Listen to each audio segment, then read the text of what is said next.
It's the quarter-final of the European Rugby Champions Cup. Please welcome Exeter Chiefs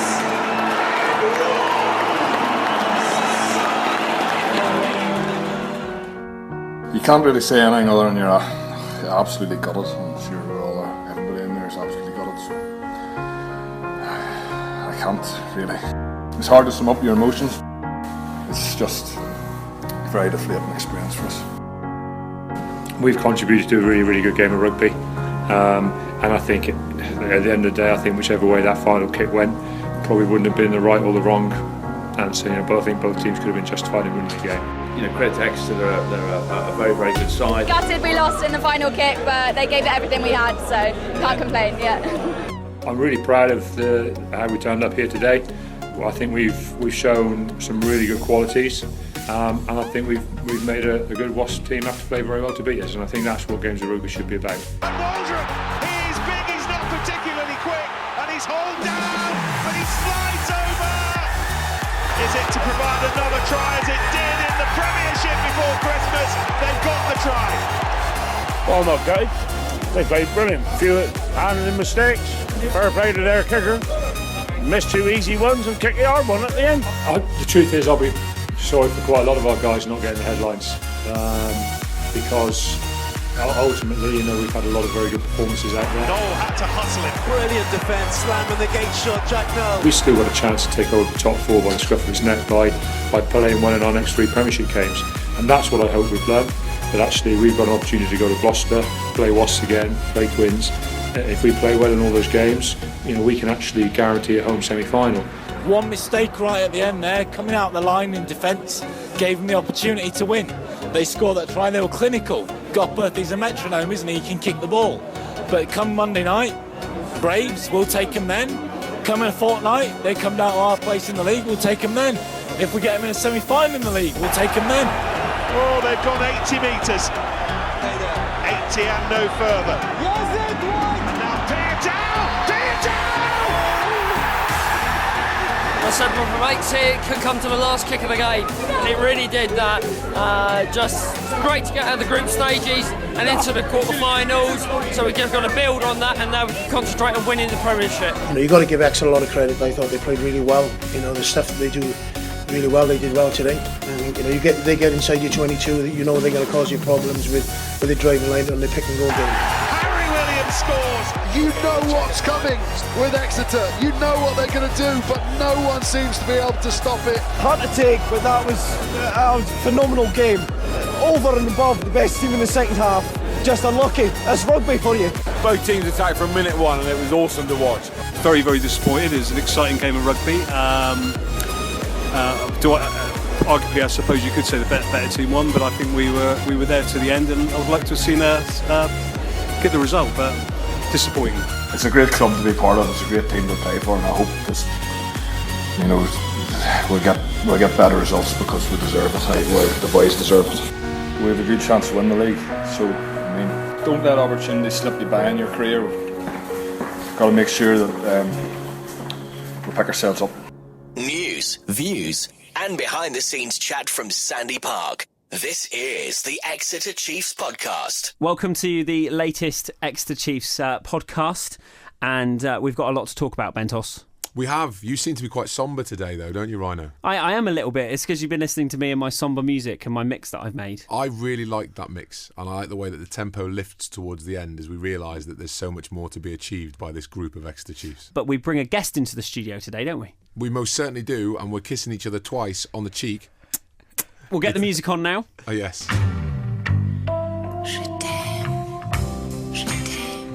We welcome Mr. Nic Sestaret. Hello, everybody. And we need some crowd atmosphere. Woo! Okay, so Nick's going to help us review the game. Yes, just to put context on for the new listeners that aren't aware, Nic Sestaret played an awful lot for the Exeter Chiefs. 6 years. 6 years, one of the guys that helped us win promotion into Premiership, established ourselves in the Premiership, is the anti-Frenchman because he's so intense and focused on his rugby. You'd expect him to be supping a glass of vino and smoking a cigarette, but he was ultimate professional, likes of which you've never seen. Thank you very much, Bentos. Well, talking of professional, let's get straight into it. The weekend, let's listen to this quickly.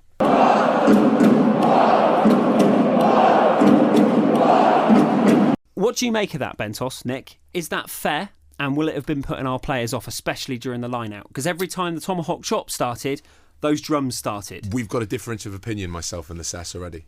Yeah, if I want to explain my opinion, because my background, I come from France, and I think honestly, really, I think you it's can't fair. tell.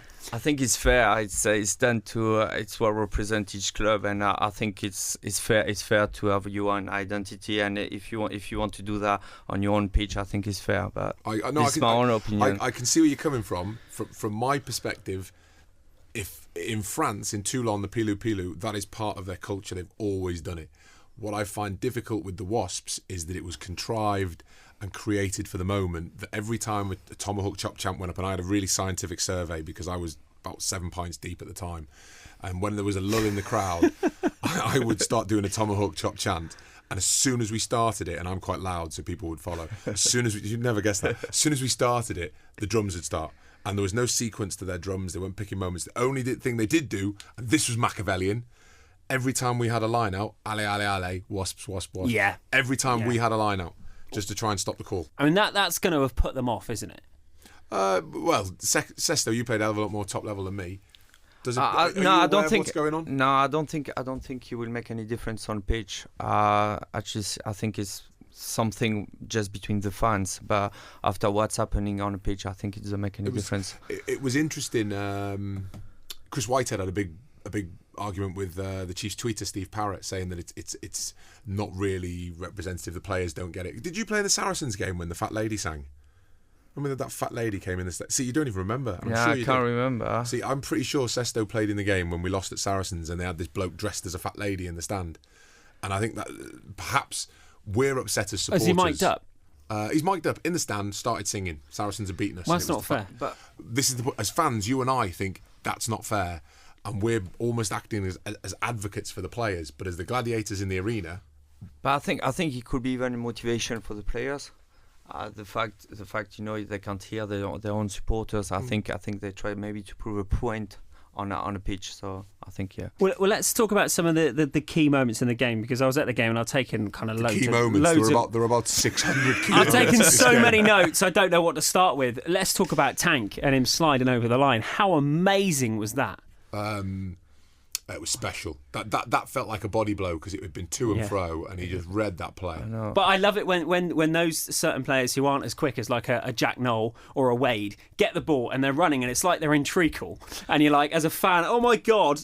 And then the way he just slid with them attached to him was like something out of a fairy tale. But that's why he is so slow, because he's got that ballast. The ballast carried him through. But I think he's not as slow as we think. I think he's pretty quick on the pitch, and with the momentum to have like 3 or 4 Wasps player on his back, I think just carry him. I don't know. He got chased down by a tight head prop. I'm sure he's going to get some hassle for that. Yeah. When I see him, I'll give him a little bit of hassle. Not a lot. But scoring 2 tries in 4 minutes, I'm pretty sure it's pretty special. He's got an ability to be in the right place at the right time, the likes of which I've certainly never seen before. So after going down in the first 3 minutes and then going in the way we did at half-time, how will it have affected the Chiefs to come out and then have Wasps score in the first 4 minutes?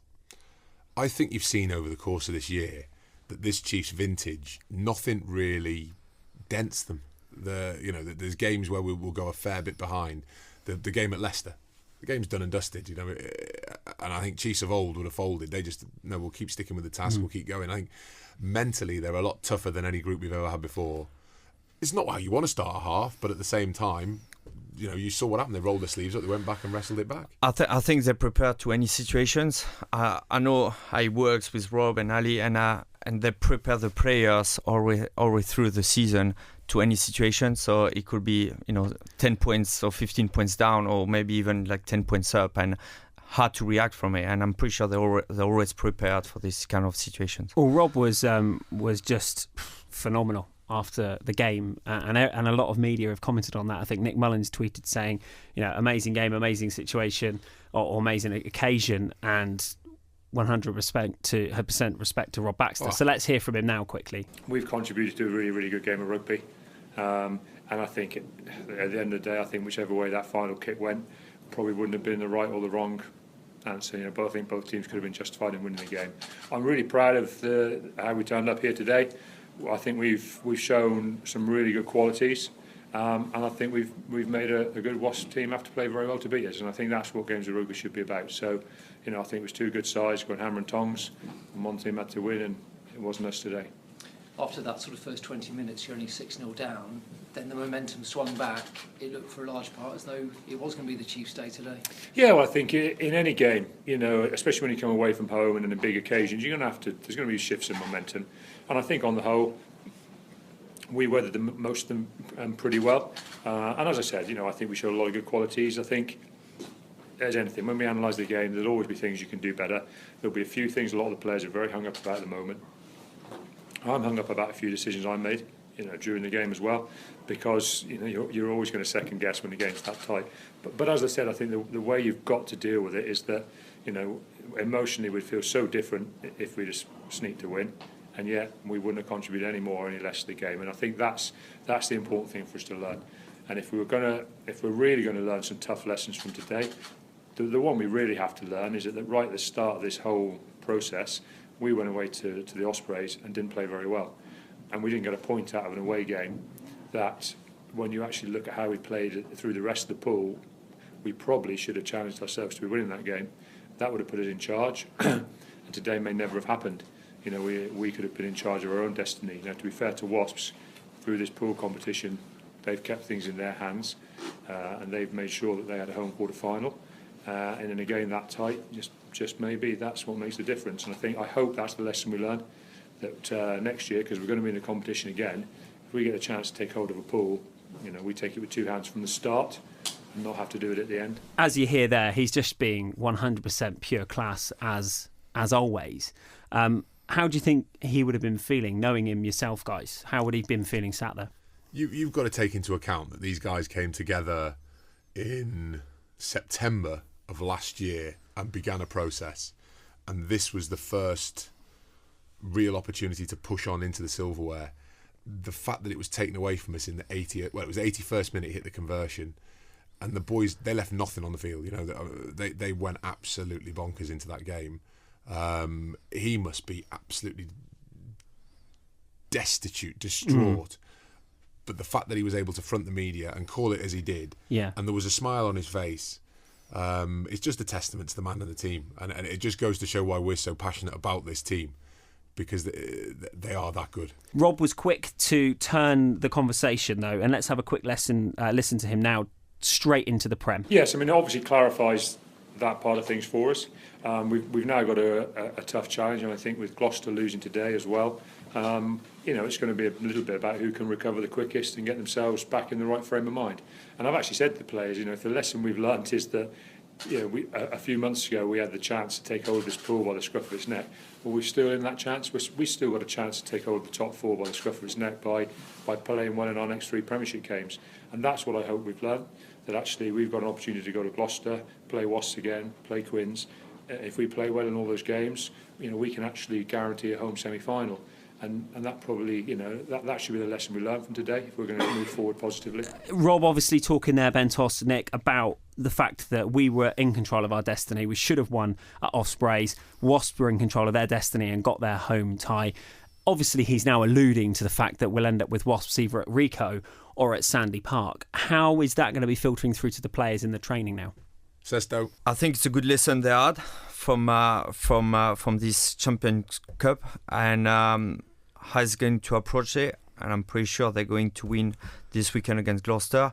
They're going to readdress it. They will take it on board all this kind of situation they have been in, and I'm pretty sure they will work on to make sure that they build a good success for the Premiership. And they will do everything they can to try to have a home game for this semi-final for the Premiership. Well, let's have a quick listen to what Dai Young had to say. He started by naturally complimenting us. I'll be honest, I like the fact their fans call him Live Fast. Oh, really? Do they? Well, let's have a quick listen to him, and I'll put that back to back with Haskell as he started talking about how it was on the edge of your seat stuff, especially for them. You've got to give Exeter a lot of credit. I thought they played really well. The stuff that they do really well. They did well today. I think they get inside your 22. You know they're going to cause you problems with the driving line on the pick and go game. The target for us was obviously not to give them too many platforms inside our 22. Really, we had a lot of possession, but didn't really look like we were causing Exeter too many problems. I thought the defence was excellent, but we felt if we just keep on playing, keep knocking that door, at some stage it would open for us.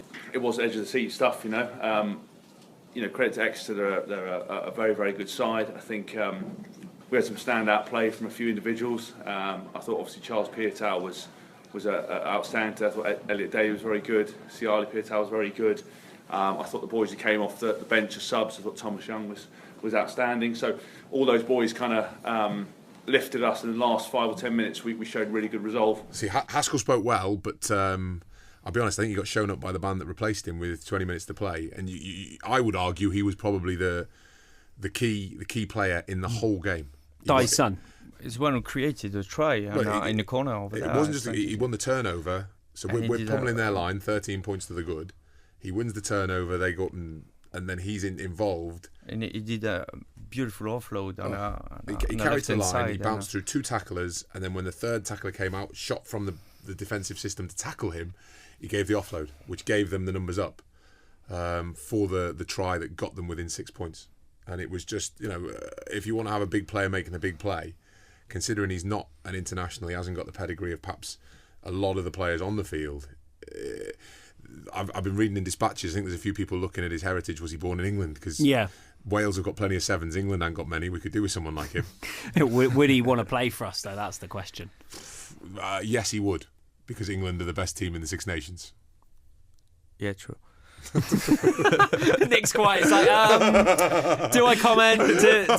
Do I not comment?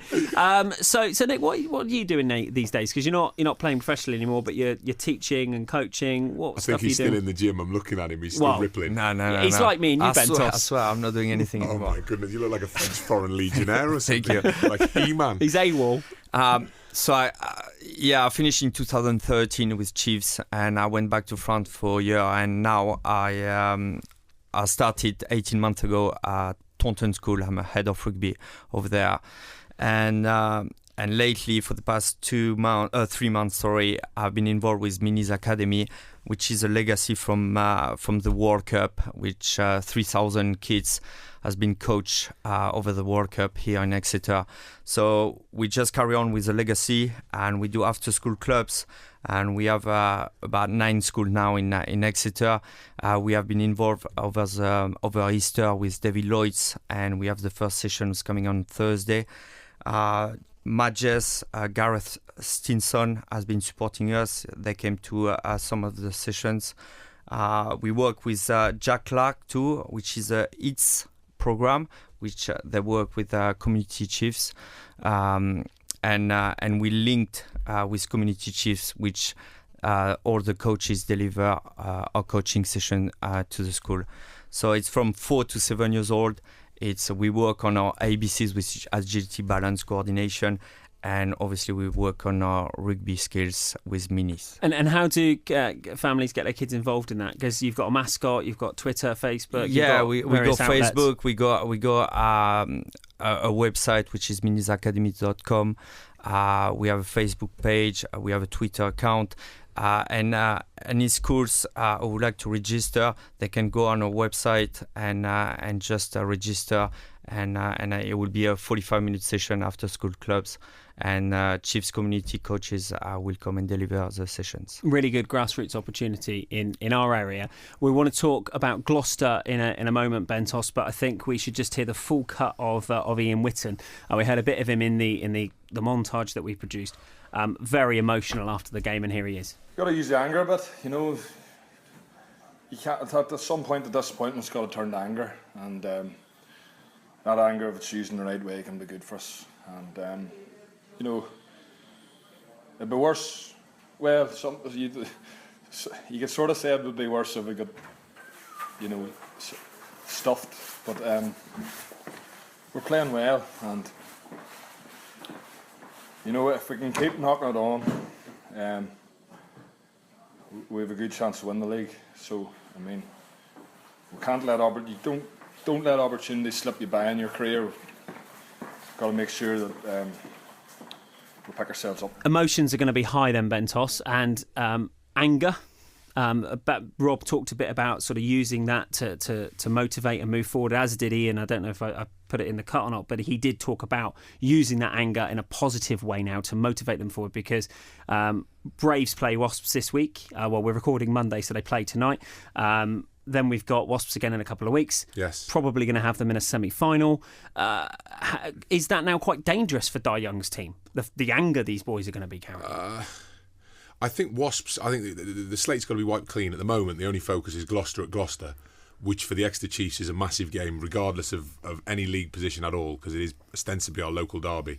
When you've played in a few Gloucester games, there's no quarter. It's quite tough, yeah. It's quite tough. And why is it tough up there, boys?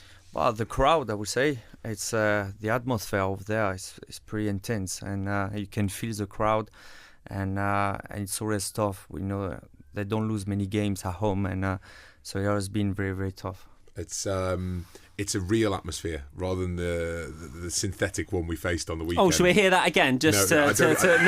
I'll be honest. No. There's a few people don't like that. There is the shed is a hard place to do. You know, we do our half lap in front of the shed, and there's people baying and spitting and shouting and what have you, and it's a tough place to go. The fact we're Exeter Chiefs and we've now become the cocks of the West Country, they won't like that. They've got very little left in their season to go for. They lost out narrowly at home. Everything's there for them to be motivated for this fixture, because they've still got to chase that top six, which I don't think they'll get, but they're after that. We need to win that, because if we win that, we keep it in our own hands when Wasps come to us. And I think Rob's played a masterstroke alluding to the Ospreys game and saying that we possibly put Europe out of our hands by losing that one.